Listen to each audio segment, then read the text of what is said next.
Hello, welcome back to my channel. So this is the glass that I'm going to be using for this week's Wind Down Wednesday. Look at how pretty that is. I don't know if the etching shows up very well. Hard to get the etchings to show up. Anyway, this is not wine, this is the sparkling grape juice stuff. Sparkling blush, because I wanted wine, but I didn't want wine. Yeah. So I actually got a pair of these glasses. If you haven't been around on Wind Down Wednesdays, you might be a bit lost about what this is about.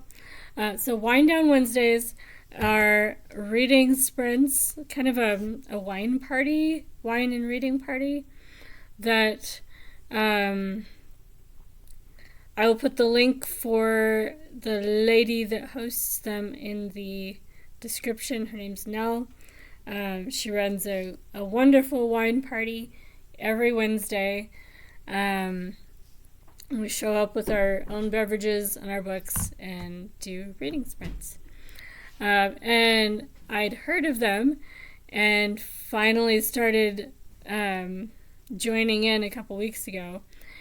And I like to do thrift store shopping. I like finding interesting vintage and antique things, and most of my wardrobe is either things I've made or things I found at thrift stores. So, totally part of my lifestyle. But I decided, well, I can easily get, wine glasses for really cheap at the thrift stores.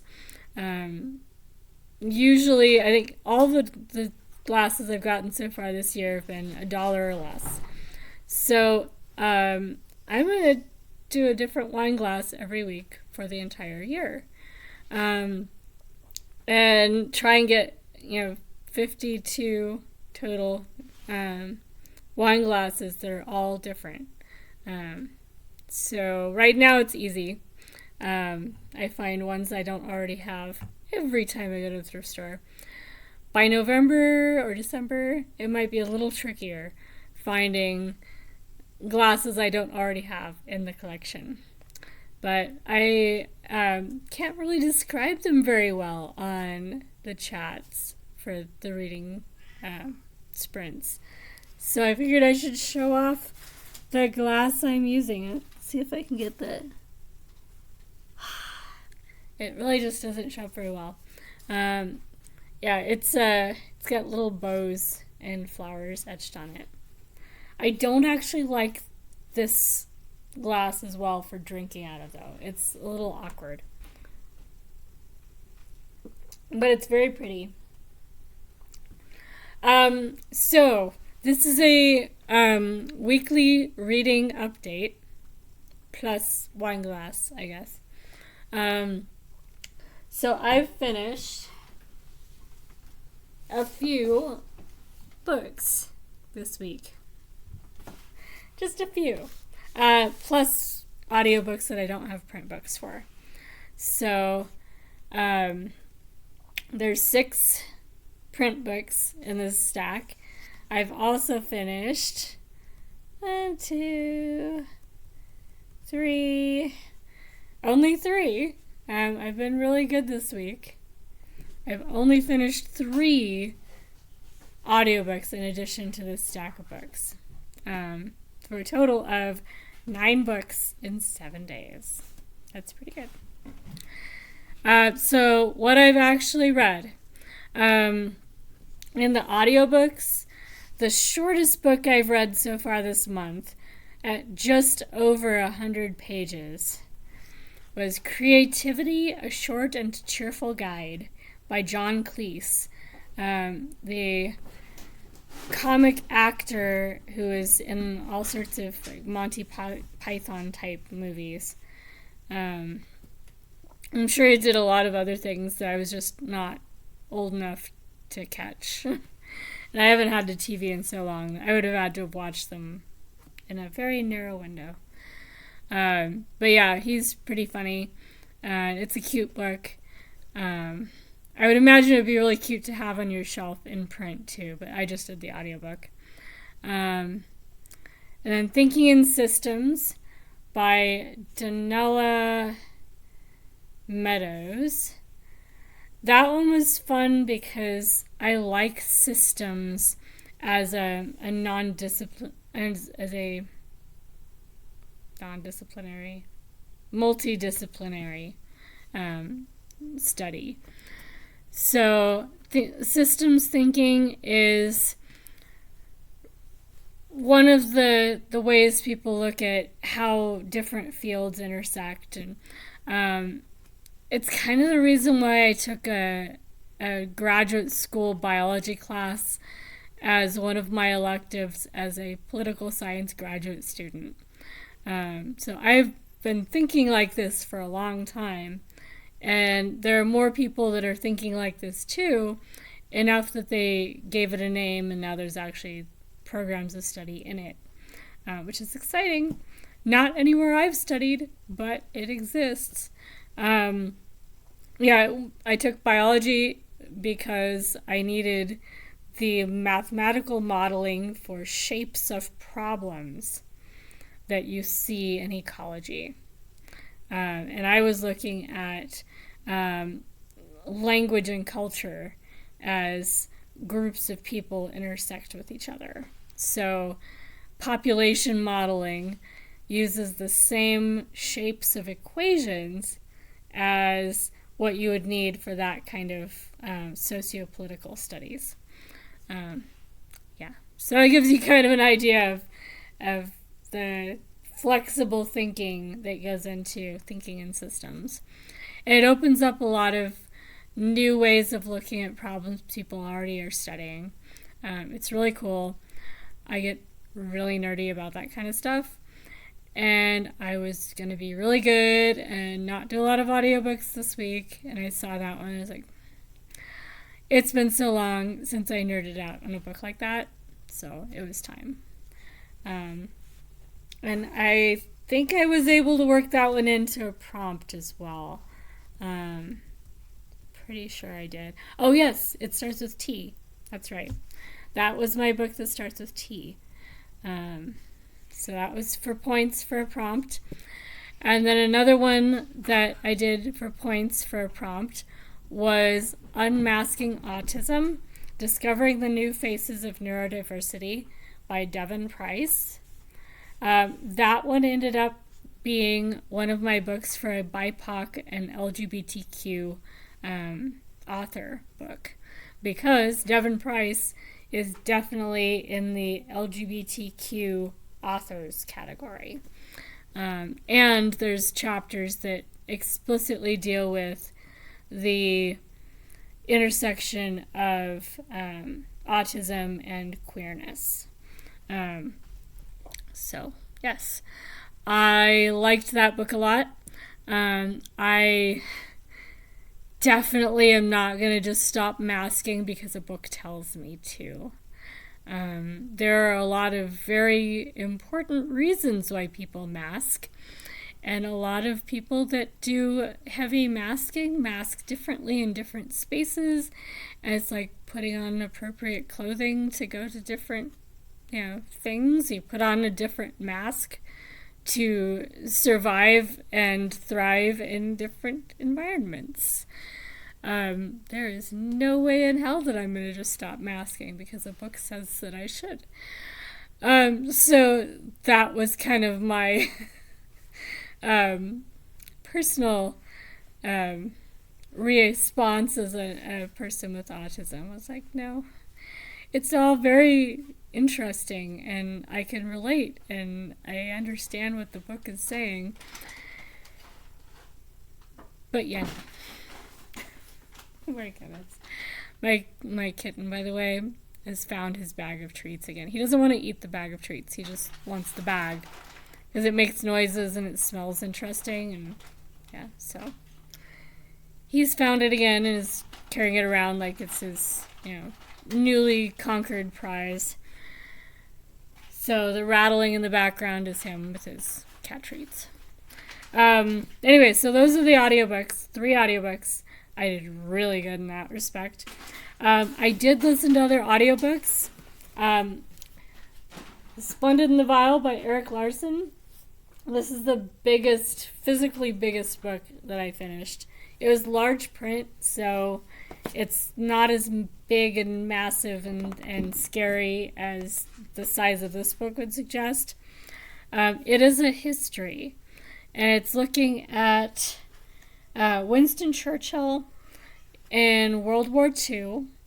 So we're looking at World War II through the lens of Churchill. Not always through his perspective, but kind of zeroing in on Churchill, like the spotlight is on Churchill. So it was really good. It's definitely a readable history. If you haven't read a lot of World War II history, you definitely can enjoy this book and get a lot out of it. It's not going to be the same for you as if you'd read a whole bunch of stuff about it already. I have. So I think, though, that if this was your first book on this subject, you just need to take it slower, maybe pause every once in a while and look up some documentaries or pictures or whatever else. But definitely a good one. And it zeroes in more on what it would be like, or what it was like to be, in London right before and during the Blitz. That's the aerial bombardment of London by the Germans. And one of my favorite novels set during World War II was also centered around the Blitz. That was Night Watch by Sarah Waters, which is excellent and highly recommended as well, and it also looks really big on the shelf. It is a bit longer, but it's totally readable and a really good book. So anyway, I definitely recommend this nonfiction book if you're looking for a nonfiction about World War II. It was good, and the audiobook has an extra little thing at the end where you segue into Churchill's Christmas speech. Not just the text of it read by somebody else, but his actual radio broadcast. So you've been reading or listening to a narrative all about Winston Churchill for all his time. And now you actually are hearing Winston Churchill talking and, saying the lines that have been referenced in previous chapters. So that was really nice. I like audiobooks that realize the extra capacity that audio has to bring in other media. So that was fun. I also did parts of this in audio. Killing Lincoln by Bill O'Reilly and Martin Dugard. I did listen and read for parts of this. I suppose I did immersive reading, sort of, but more because there's a lot of pictures in this book, and because the chapters are super, super short. Anytime I wanted to do something where audiobooks just weren't going to be an option, this is the book I would pull, and then just find the chapter on the audiobook and move it forward. So this was good. Also history, more of a micro history in that it's zeroing in on just a couple days. So you don't get all the background, although there's a lot of background that kind of works its way in anyway. But really good Civil War history. You get a lot of pictures of all the people involved and sort of how we get to the assassination, how the people that were responsible became the assassins. Lincoln was not the only person assassinated on that day. So when you're in school and learning about the assassinated presidents, they don't usually mention that. But there were actually several different assassinations going on at basically the same time on the same night. So, really interesting episode in U.S. history, and one that we've not seen happen again. It's hard to imagine this story being possible now. The presidential security alone, there is no way that any modern president would be that vulnerable. So it was really interesting. Just the fact that our more controversial presidents the last few times have not been assassinated is proof that our security is way different now. But yeah, it's a really good book. Definitely readable. You don't need to be a history buff to read this one either. As a matter of fact, this one's maybe a little more accessible for non-history readers than the Erik Larson, but they're both written for the general reader. The other book that I did in audio partly was Stoner by John Williams. This is not what I was expecting. I wasn't expecting anything really particular, but the title immediately brought to mind, drug culture sort of settings, and there's none of that in here at all. It turns out it's an academia book. So we have a dude that starts out as a poor kid on a farm in a small town, and not many prospects, and he encounters English literature with just the right teacher, and is able to not be drafted because he's a student, so that he can focus on English literature, which is his true love. And even when he's found himself a wife and his true love is always going to be literature.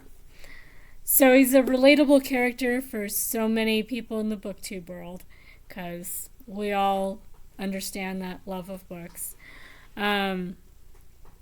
Maybe not the most exciting book I've read. If you're not really interested in academia, or if you don't have a background in academia, it might come across as a bit dry or a bit slow. So I would recommend it to my friends that have an academia background. And I almost became a proper academic, so I definitely was referencing my own experiences as a grad student and, in a small graduate department. But yeah, I think most people could get something out of it. It just may not be as satisfying if you don't have at least some personal experience in that world to bring to your reading. But it was good. I think I gave it a 5 stars on Goodreads, maybe a 4.5, 4.75 on Storygraph. So, good book. And the audiobook for that one was also good. The reader is fine. There's no bells and whistles in that one. It's just a good, solid audiobook. Very listenable. And I actually did audio for part of this book as well. Breasts and Eggs by Mieko Kawakami. This book is about being female in Japan. In all of its forms. I sympathized with the main character so much more in the first half than the second half of this book. Because in the first half of the book, she's, questioning societal norms and, why do women have to hook up with men at all? Why do we need to have all this reproductive stuff going on? And, maybe this isn't something I want to participate in. And so, okay, yeah, these are, good points. And one of the frustrations I have in some circles of feminism is the emphasis on reproduction as a defining feature of having a female body. And if you don't wish to opt into that functionality, a lot of feminist circles I've encountered act as if you're not really as valid as women want to have babies, and that have a lot more personal issues around, parental rights and stuff like that. If you don't want to have babies and you don't want to be a parent, you're almost not as female as everybody else, which is, yeah. And I'm sure that if you've hung out in feminist environments, you've encountered some of that. It's everywhere. So I liked that attitude is being challenged in this book. And then she goes and decides that she wants to have a baby. And yeah, it's her personal choice, and it's great, and I'm supportive. But my personal attachment to the character dropped at that point. It didn't actually fit with her character. I think it was really what it came down to. She was doing so good. And then all of a sudden, it kind of came out of the blue. I want a baby. Why? It does not fit with this character. It's been pointedly not part of her for all this time, and now all of a sudden, yeah. So that was a little annoying. It was kind of blindsiding. Other than that, it was a really good book. And if you are not me, if you are someone for whom being female is totally all about, having babies and being a mother, and then you will totally sympathize with this character, and it'll be great. I'm definitely in the minority on that particular point. So yeah, it was good. I would say that it definitely covers a lot more representation of ways of being female than some books I've come across. It was nicely done, not so gruesome, not so edgy, not unnecessarily edgy. It might make some readers uncomfortable that don't, encounter female things like menstruation. It is in here. And yes, you might be a bit uncomfortable if these things make you uncomfortable. So maybe read it as a group read or something. But yeah, definitely good. And the audiobook was good as well. So I did not have any bad audiobooks in these so far. I'm struggling through a less exciting audiobook, but I will talk about that one hopefully next week, because I'm hoping to be done with that book. When I finished Islands, not as an audiobook at all. This one was entirely with the eyeballs. And yeah, it was actually both of the books I finished with no audiobook at all. This is the other one, Of Love and Treason, by Jamie Ogle. Both of these are my least favorite books for the week. So, Islanders, by Christopher Priest. This is an experimental novel. It is a novel. There is a narrative thread that sort of runs through the book. Sort of. It takes a lot of work to find it, and I'm not sure how cohesive it really is. And I was not drawn in enough to want to reread it at all to figure out what I missed that would make it come together better. So, not my favorite, but I'm not going to avoid future books by Christopher Priest. I know there's at least one that I've seen around. So I will still be reading that one when I come across it. But this was just not for me. It's kind of a travel guide to another planet, a planet that's a water world with islands. And so it's an alphabetical sort of encyclopedia of the islands that just happens to have narrative stuff that pops up every once in a while. Yeah, very experimental, creative, just not readable enough for me to actually get hooked and read it in a reasonable amount of time. If I'd read it in a reasonable amount of time, 2 or 3 days instead of several months, then maybe the story would have hung together a little better. But it is, not for me. And then the other book of Love and Treason by Jamie Ogle. This was a Goodreads giveaway book that if I knew ahead of time what it was, I wouldn't have put in for it. But I knew as much going into this book as I usually do when choosing books by their cover anywhere, which is kind of what I did. As a matter of fact, I knew more than I usually do, because I did know that there would be Christian stuff in here.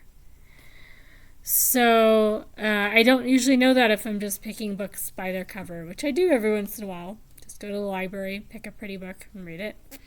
The cover on this one drew me in. I'll show you the cover again, because it's pretty.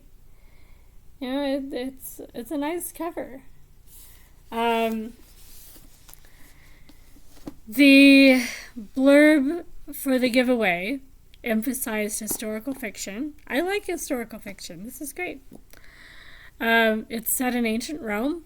I've read quite a few books set in ancient Rome that I really liked, so that was good too. It's supposed to be historical fiction about Saint Valentine, which could be good. Saints always have to die horribly, or they don't get to be saints. So there's that. But, I've read books that had necessarily gruesome endings before, and both of the history books on my stack this week, you already know what's going to happen. Lincoln is going to die. It's going to happen. There is no way that at the last minute someone's going to jump in and save the president. We know that already. That was a good book. So, no red flags yet. There was an orange flag, I suppose, in that one of the other tags on the blurb about this book was Christian fiction. But you know how many books I've read where the main characters are religious and where the religion is central to the plot and where you get drawn into a religious community in the story? It's really common. And I don't get hung up on it. It's fine. Even Christian. And I may have, extra hang-ups because I had a fundamentalist Christian upbringing as a child. It wasn't that traumatic, and it's been decades. I'm okay. I'm good. So I don't think that was what's going on with this book. It was not me. It really is the book. So what makes this story set in Rome is that we've been told it's set in Rome. The names are all kind of Roman. And the main character calls her father Pater. That's really about it. Every once in a while there's kind of a name dropping of something that's, quintessentially Roman. There's one, little bit of comment in a dialogue where somebody's kitten, was going to eat all the dormice so that they wouldn't have as many dormice. And, okay, well, lovely.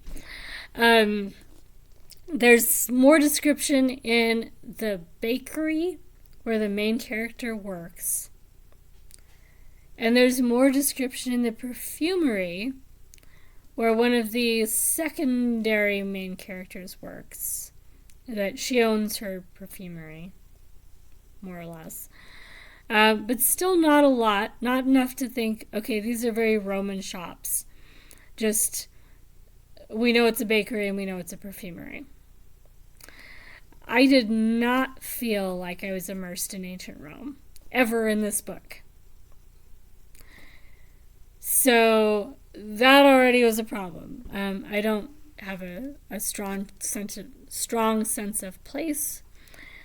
The characters don't strike me as particularly Roman.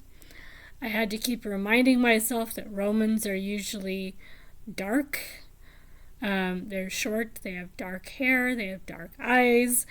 They look Mediterranean. Otherwise, the chick on the cover is, kind of a brunette, bit of a reddish tinge, maybe Britannia, Gaul. Doesn't look like any of my Italian friends at all. So, character descriptions were really not very great. I don't think I had a really good image in my head of any of the characters going through this. Description was lacking very badly in this one. The dialogue was a bit wooden. So, I would say that maybe if you are used to reading contemporary Christian genre fiction, you might get more out of this book than I did. But I suspect that if you are at all a critical reader, and you are used to that genre of contemporary fiction, you're still going to find this book lacking in places. Again, I'm not going to say that I'm never going to read this author again, although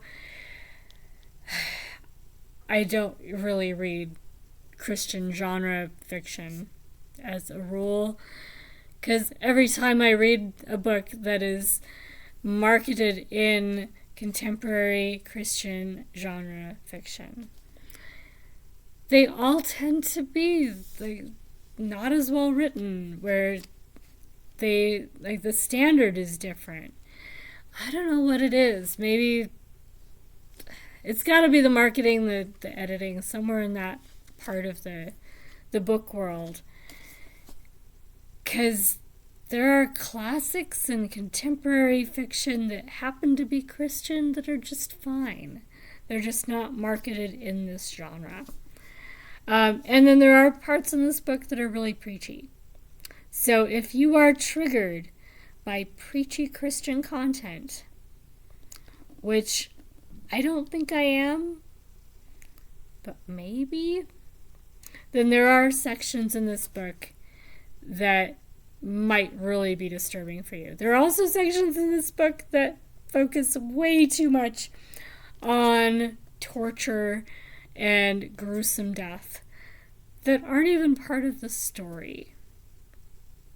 There are some that are. There are like 2 pages where there's on-page torture that's part of the story.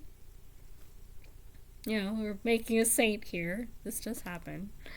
But there are also weird excerpts between the chapters that are just people being murdered in gruesome ways that don't seem to have anything to do with the story whatsoever. I'm not sure what those were for. Those excerpts would be trigger warning worthy. And really, they were the only things that were, well enough developed that they stuck out as a totally different writing style. They were more lyrical. It was like suffering porn in contrast to the rest of the book. I don't know. Don't do that. So those are my issues on this book. That was me as a recovering former Christian who is now, I think, nicely, happily atheist and secure and content. And yeah. So I'll leave you guys to decide whether you want to read this book or not. And I know a lot of people I interact with in the reading sprints are Christian readers who read a lot of Christian fiction.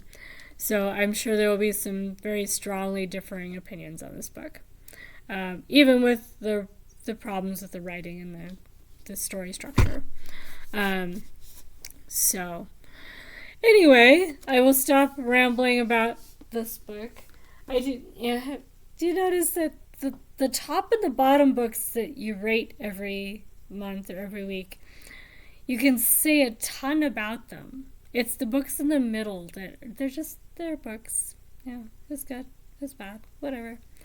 So I'm going to try and not do that too much. I did talk about each book. Yay. But yeah, it's just so easy to rant about books when they did not meet your expectations. Oh well. I've got a lot of books that I'm working on currently. I will do a separate update on where I'm at with the Battle of the Girl Bands, probably in a couple days, because I'm so close to finishing all the prompts on 2 of the lists of prompts. I have 1 more to go in Spice Girls, 3 more to go in Cheetah Girls, and 5 more in TLC, and I will have finished all of their prompts. And then I'll go back to reading Destiny's Child prompts.